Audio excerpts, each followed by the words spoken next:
नमस्कार दोस्तों, मैं अजय आपका बहुत बहुत स्वागत करता हूं एज इन्फॉर्म में। दोस्तों, इस वीडियो में बात करने वाला हूं स्विफ्ट कोड के बारे में, इसलिए इस वीडियो को पूरा देखिएगा और पसंद आया तो लाइक भी कर दीजिएगा। चलिए यहाँ पे बात करते हैं स्विफ्ट कोड की। तो इससे पहले जानना पड़ेगा कि स्विफ्ट कोड क्या होता है। देखिए एक्चुअली क्या है कि ये ज़रूरत क्यों पड़ती है।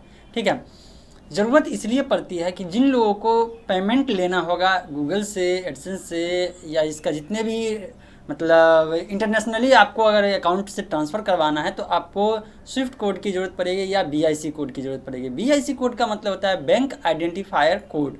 देखिए, अगर बीआईसी कहे तो भी वही डालिएगा और स्विफ्ट कोड कहे तो भी वही डालिएगा। ये कहाँ पे सबसे ज़्यादा ज़रूरत पड़ती है? ये सबसे ज़्यादा ज़रूरत पड़ती है आप लोग को जो यहाँ पे पेमेंट जब अगर एडसेंस का बढ़ जाता है, अब आ जाता है, पेमेंट होने वाला रहता है, तो ट्रांसफ़र करने वक्त जो है सारा डिटेल के समय वहाँ पर उस बैंक का स्विफ्ट कोड भी मांगा जाता है। ठीक है, अब यहाँ पे स्विफ्ट कोड जो है किस लिए ज़रूरत है ये तो हो गया। अब कहाँ कहाँ देखिए, जब जब आपको इंटरनेशनली पेमेंट लेना होगा, मतलब कि विदेश से पैसा लेना होगा आपके बैंक में, किसी भी पार्टिकुलर बैंक में, तो आपको स्विफ्ट कोड देना ही होगा। स्विफ्ट कोड के बिना नहीं हो सकता है। अब यहाँ पे बात आती है कि बैंक वाले के स्विफ्ट कोड अगर मांगने जाइएगा, आप अपने नियर अबाउट जितने भी बैंक होगा, आपके नज़दीक में जितने भी बैंक होगा, वो बैंक आपको स्विफ्ट कोड रेयर केस देगा। मतलब कि समझिए कि नहीं ही देगा, वो बोलेगा उसके बैंक में स्विफ्ट कोड नहीं होता है। अब बैंक मैनेजर तक को नहीं पता रहता है कि स्विफ्ट कोड क्या होता है। बहुत सारे ऐसे बैंक मैनेजर से मैं देखा हूँ जिनको स्विफ्ट कोड एक बार कहिए तो कहेंगे क्या होता है ये, अरे यार ऐसा कुछ नहीं होता है। वो फोर्स करके कहेगा कि यार से एक बार देखो, स्विफ्ट कोड नहीं होता है, आईएफएससी कोड होता है, ये मेरे बैंक का आईएफएससी कोड है। अब जाइएगा आप स्विफ्ट कोड लेने, आपको दे देगा आईएफएससी कोड। आईएफएससी कोड से कुछ नहीं होने वाला है दोस्तों।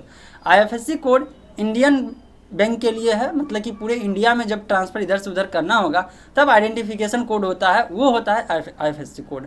अब यहाँ पे आती है स्विफ्ट कोड, तो स्विफ्ट कोड इंटरनेशनल के लिए ज़रूरी पड़ता है।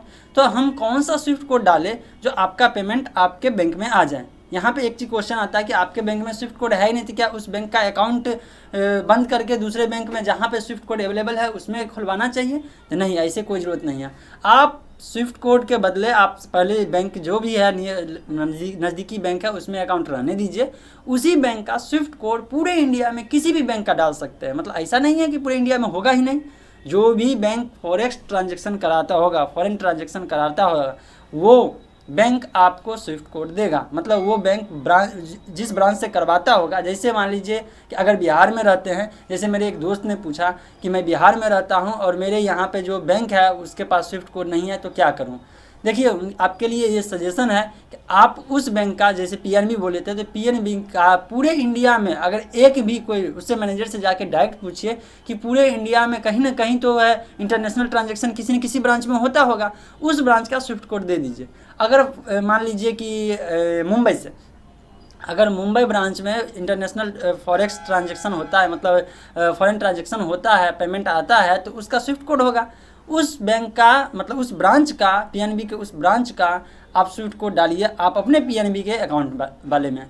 क्या होगा, जब पैसा आएगा तो सबसे पहले मुंबई वाले ब्रांच में आएगा और वहाँ से आपके ब्रांच में आएगा, तो इसमें थोड़ा टाइमिंग ज़्यादा लगता है। लेकिन अगर मान लीजिए कि अगर पटना, बिहार में रहते हैं, पटना ब्रांच में आ जा, अगर है स्विफ्ट कोड किसी न किसी ब्रांच में है, तो वो स्विफ्ट कोड डालने पे क्या होगा, वो पेमेंट पहले पटना आएगा और इसके बाद जो है यहाँ आपके ब्रांच में आ जाएगा। इससे आसानी क्या होगी कि 2 दिन 3 दिन का गैप बच जाएगा।